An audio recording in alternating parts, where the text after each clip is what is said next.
화성 연쇄살인 사건의 유력 용의자 이춘재가 자백한 살인 범행 14건의 실체가 드러나고 있습니다.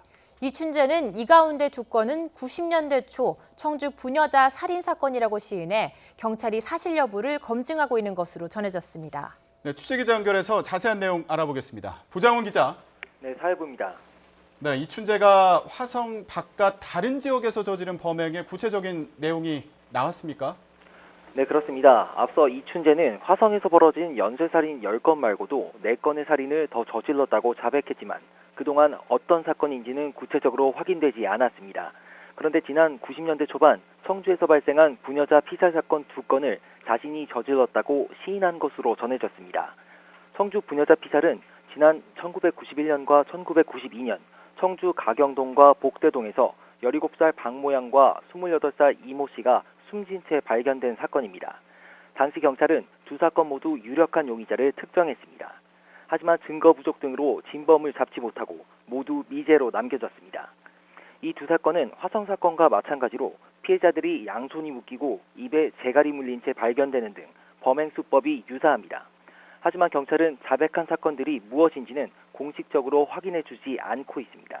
이춘재의 진술이 거짓일 수도 있어 추가 검증이 필요하다는 게 그 이유입니다.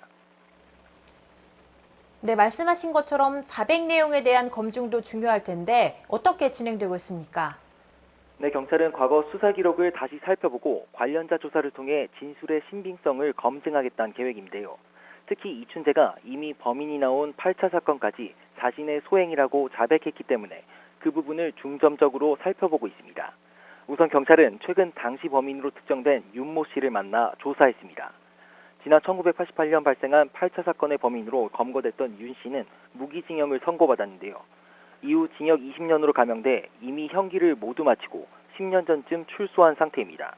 윤 씨는 재판 과정에서 무죄를 주장한 것으로 알려졌습니다.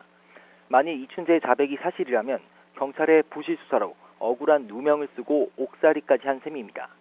반대로 거짓으로 드러나면 다른 자백들의 신빙성도 흔들리게 되는데요. 어느 쪽으로 결론이 나든 경찰 입장에선 곤혹스러울 수밖에 없습니다. 이춘재가 자백한 구체적인 내용을 경찰이 끝까지 공개하지 않고 있는 것도 이런 고민을 반영한 것이란 분석이 나옵니다. 지금까지 사회부에서 YTN 부장원입니다.